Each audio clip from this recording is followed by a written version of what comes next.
Next, we have Christian Corrigan arguing for the state of Montana. Mr. Chief Justice, and may it please the court. This court should affirm the judgment below for 3 reasons. First, the Fourth Amendment protects against unreasonable searches, not all warrantless ones. The framers enshrine that tradition of reasonableness, not a rigid warrant rule, in the Fourth Amendment. At common law, officers and private citizens alike could enter the home as required by necessity when life was at risk. Mr. Corrigan is correct. The Fourth Amendment protects us from unreasonable searches. The question is, what makes a search reasonable? Yes, a warrant, which requires probable cause, makes a search reasonable. But is it the only thing that does? Petitioner's rule would turn that structure upside down.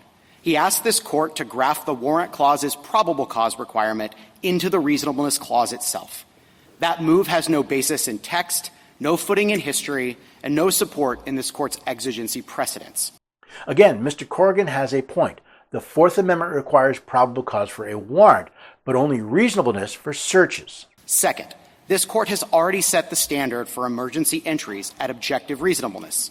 To adopt petitioner's view, this court would have to overrule the holding in Brigham City v. Stewart, discard Michigan v. Fisher, and recast probable cause, the classic criminal law concept about belief of guilt, into something entirely new and applicable to non-criminal, non-investigatory emergencies.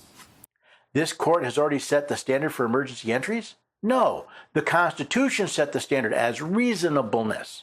The court has merely fleshed out the details, adding the word objective to reasonableness. Third, the objective reasonableness standard provides sufficient guidance and flexibility for emergency aid cases. Conversely, a rule demanding probable cause of peril would force officers to stand outside a dying man's door, calculating legal thresholds instead of saving his life. That's not what the framers wrote, and that's not what this court has ever required. I understand the balancing act we're looking at.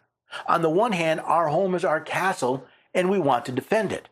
On the other, do you want to let someone suffer or possibly die because the standard for entering a home to provide emergency aid is too high? The Montana Supreme Court applied the rule required by the Constitution and this court's precedents. Officers may enter when they have an objectively reasonable basis to believe someone inside needs immediate aid. That standard is faithful to text, history, and common sense. I welcome the court's questions. The Montana Supreme Court followed the precedent previously established by this court. But is that the correct standard?